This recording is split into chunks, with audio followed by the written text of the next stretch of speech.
es que le agradezco que nos acompañe esta tarde el doctor Malaquías López, catedrático e investigador de la Facultad de Medicina en la UNAM, a quien siempre nos da gusto recibirlo. Gusto en escucharlo, doctor. Buenas tardes. Buenas tardes, Jonathan. Gracias por la invitación. Sigo aquí a sus órdenes. No, hombre, y gustosos de que esté con nosotros. A ver, es que veníamos revisando desde diciembre este aumento de enfermedades respiratorias, casos de contagio de enfermedades respiratorias, y lo que veníamos y nos venía diciendo también el auditorio es que me he enfermado en diciembre de tos, luego en enero me volví a enfermar de gripa y luego otra vez me dio malestar de la garganta. A ver, ¿qué es lo que ha venido pasando? ¿Por qué se están teniendo estos aumentos de enfermedades respiratorias en esta temporada, doctor? Bueno, Jonathan, primero habría que comentar que es normal que en la temporada de frío se presenten con mayor frecuencia las enfermedades respiratorias. Quizás lo que llama la atención, pues es que habíamos pasado por una época en la que predominaba solamente un germen, que es el virus de la COVID-19, y que aparentemente este virus había desplazado a otros. No se veían casi infecciones por algunos otros gérmenes, y ahora, desde hace unos meses para acá, han ido reapareciendo, llamémosle así, otros como el de la influenza o como el virus sincicial. Y pues como cada uno es diferente, cada uno puede producir una infección, de manera tal que podemos tener episodios de infección respiratoria repetidos durante la temporada de frío. Esa es una posibilidad. Y es que, había características, ¿no? De la influenza que acá en San Luis Potosí las autoridades de salud nos dijeron que la que tuvo un repunte fue influenza y virus sincicial. Esto ha sido principalmente lo que ha predominado en estos 2 meses. Bueno, en los meses anteriores sí, pero parece que últimamente pues ha recuperado importancia la infección por el germen de la COVID. Y ahí es donde quiero llegar al siguiente punto, doctor. A ver, nos dice el gobierno, vayan y vacúnense con las que tenemos ahorita en los centros de salud, Abdala y Sputnik V. Sin embargo, llegaron las vacunas que se venden en los supermercados, Pfizer, superfarmacias, supermercados, toda la industria privada, Pfizer y Moderna. Pero sus propios biológicos, los farmacéuticos, han dicho que esta es actualizada con la última cepa, la más reciente, antes de la pirola, y pues ahí se menciona que probablemente las del gobierno federal solamente tendrían la de la primera versión. En este sentido, ¿es así como está, doctor? ¿O influye algo? Efectivamente, estamos ante una circunstancia de la venta por el mecanismo de vías privadas, por supermercados o farmacias, de una vacuna más actualizada, y la oferta gubernamental de una vacuna que está diseñada contra un virus que ya pues prácticamente no existe. Entonces, lo que se ha hecho es apostar por la posibilidad de que produzca anticuerpos contra aquel virus que originó la pandemia hace un par de años, y que eso proteja un poco a la gente, y de manera tal que una de dos, o no se infecte o se infecte pero tenga episodios leves, mientras que la vacuna actualizada ofrece con mayor certidumbre la posibilidad de librar la infección. A ver, doctor, una parte bien importante, es decir, quienes nos hemos enfermado en esta temporada, ¿ha sido principalmente influenza o virus sincicial? Es decir, todavía no vendría una parte de riesgo con COVID, sino que apenas viene. Apenas está creciendo, sí. Los meses anteriores muy posiblemente hayan sido cualquiera de los otros dos, aunque también había COVID. Es que es una mezcla donde prácticamente es imposible distinguir cuál va primero y cuál va después, pero ha sido más frecuente la influenza y el sincicial en noviembre, diciembre, y parece que ahora a finales de enero está cobrando más importancia la COVID. Exacto. Ahora, para el auditorio que nos escucha, esto quiere decir, vamos a dejarlo en términos pues digitales, tanto que les gusta, vamos a decir que las vacunas de las públicas, la del gobierno, Abdala y Sputnik, traen la primera versión y que las de Pfizer y Moderna pues vienen la versión 3.0, la que ayudaría un poco más en los contagios. Bueno, eso es lo que se ha ofrecido. Uh-huh. Mire, yo tengo esa sospecha. A ver. Pfizer produjo una vacuna bivalente a mediados del año pasado y hacia finales del año pasado, digamos octubre, noviembre, estuvieron ofreciendo una vacuna monovalente que estaba actualizada, llamémosle así, a la última versión del virus antes de Pirola. Pero aparentemente al principio por lo menos empezaron a traer a México la bivalente, o sea, la menos actualizada. Okay. De todas maneras, es una vacuna, digamos que mejor que las que se ofrecen a nivel de gobierno, pero no es la última versión, o no era la última versión. Hoy en día, en estas últimas semanas, no tengo la certidumbre de cuál es la vacuna que se está ofreciendo por las vías privadas, pero todas ellas, sea la que sea, no están actualizadas contra esta versión reciente llamada Pirola. Uh-huh. Y esto probablemente, ya tenemos 3 escenarios que hemos vivido con la pandemia desde marzo del 2020, que más o menos fue cuando se tuvo el momento de la llegada de la pandemia a nuestro país, y esto nos hace ver que son momentos en los cuales se repiten, ¿no?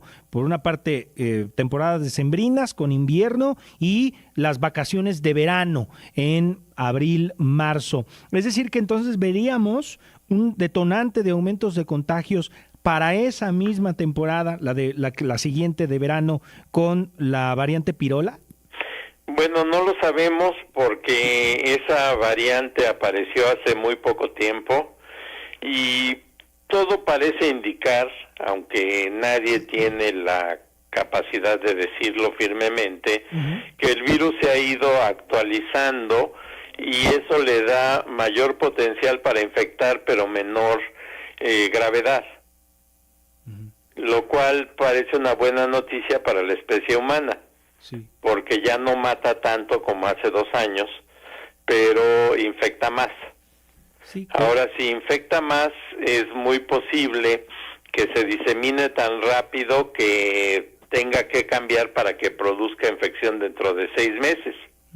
Que, por ejemplo, recuerdo que la primera versión de COVID era la que producía estos famosos coágulos en los pulmones por el exceso de flemas que provocaba este virus, y que esa era la que estaba cobrando más vidas, a diferencia de Omicron, que era más contagiosa, pero menos peligrosa, menos dañina. Sí, en cierto modo, lo que estaba produciendo la primera versión era una respuesta inadecuada en una segunda etapa, que era la que producía esa inflamación. O sea, no era el virus como tal, sino la exagerada respuesta inmune que llevaba a toda esta situación compleja y a la muerte, pero no vale la pena tratar de entrar en detalles ahora, uh-huh, simplemente que decir que la primera versión era más letal y esta parece ahora ya mucho menos grave y produce aparentemente nada más una infección con molestia que dura unos días a nivel respiratorio, quizás acompañada con mayor frecuencia de enfermedad diarreica, y se cura. Uh-huh.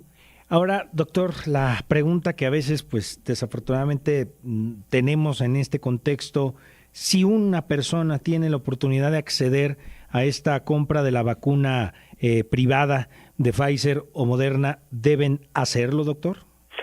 Bueno, yo a mis amistades les recomiendo que sí se pongan, si pueden pagar esa vacuna, uh-huh, que se vacunen mejor con la Pfizer.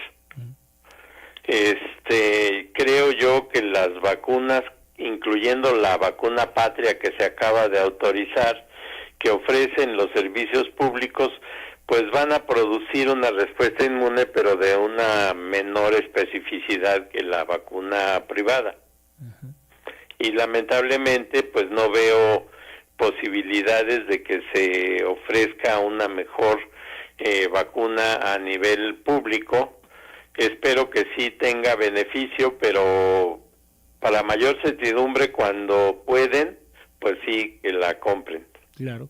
Hemos aprendido, después de estos 3 años que hemos estado con ellos, usted nos ha acompañado en estos 3 años, en los análisis, en las revisiones. ¿México aprendió de estos años tan complicados que fue la pandemia? Bueno, yo creo que no se aprendió lo suficiente, que no se han tomado, y ahí es algo pues penoso, las acciones necesarias para que estemos preparados para responder a estos problemas. Tengo amigos que dicen, bueno, pues sí ha habido avances en México, por ejemplo en influenza, parece que ya seríamos autosuficientes. Pues sí, pero no somos autosuficientes como lo fuimos en el pasado. México podía, a través de sus iniciativas públicas, producir las vacunas que requería, y hoy en día pues se producen en México, pero no a nivel de servicios públicos. Ni la de influenza, que esa es producida por una empresa privada, ni la patria, que ahora en realidad es una patente que pertenece a otra empresa privada. Sí. Entonces no se están diseñando los mecanismos públicos para ello. Y el sistema de salud, pues ese sí no aprendió nada. Que es una lección demasiado triste y dolorosa, que en 3 años no se aprendió en el sistema de salud la gran pesadilla que fue esto y todas las vidas que costó, doctor. Lamentablemente en eso concuerdo. Creo yo que no se entendió en un principio lo que podía suceder y no se reaccionó oportunamente para ir tratando de corregir las cosas. Un ejemplo de ello es que yo tengo la memoria de que cuando se habló de rearreglar los hospitales para recibir enfermos de COVID, se dijo vamos a tener la capacidad de ofrecer hasta 5 litros de oxígeno por minuto. Y un año después no se tenía esa capacidad, pero los que ya se atendían en su casa pues estaban comprando oxígeno en el mercado privado, y se acuerda usted, hubo colas y un desabasto brutal, sí, y se atendían en su casa, no en las unidades médicas. Entonces quiere decir que pues no hubo la adaptación necesaria en los servicios públicos para atender a la población. Y que sí, también aquel momento del encierro, que también en febrero nos recuerdan esos días en los que nos empezaban a hablar de que ahí venía el virus, y ya después en marzo fue cuando llegó ese día, ¿no? Después del puente de Benito Juárez, el 21 de marzo, pues fue cuando ya nos habían dicho, pues se quedan en casa, ¿no? Esa frase que lo cambió todo, doctor. Sí, lamentablemente de nuevo allí hay más errores.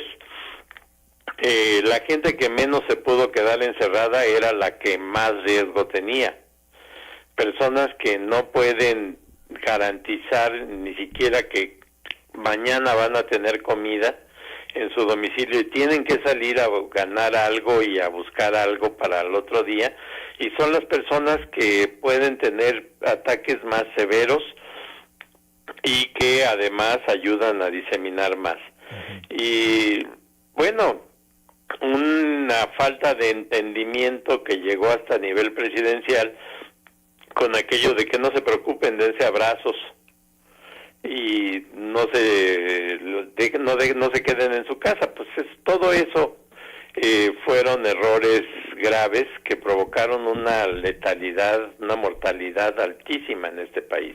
Bueno, pues doctor, nos quedamos con estos 2 puntos que nos menciona de los casos que se han presentado en estas semanas, de que si se tiene la oportunidad acceder a las vacunas que se han tenido en el sector privado. Por ahí me preguntaba una radioescucha que tiene factores de comorbilidades, que si Pfizer la pone en riesgo, porque tiene ahí algunos factores de comorbilidades de enfermedad del corazón, porque se habían tenido algunos, decía ella, algunas inseguridades con la vacuna Pfizer. ¿Se ha sabido algo de ello? ¿Está totalmente sin problemas la aplicación de Pfizer? Doctor, ¿usted sabe algo? Bueno, no hay ninguna vacuna que esté totalmente libre de peligro, pero la frecuencia con la que se presentan estas complicaciones es bajísima. Es decir, la mayor parte de las personas que aunque tuvieran alguna comorbilidad, desarrollan alguna complicación es tan pequeña que vale más la pena intentarlo.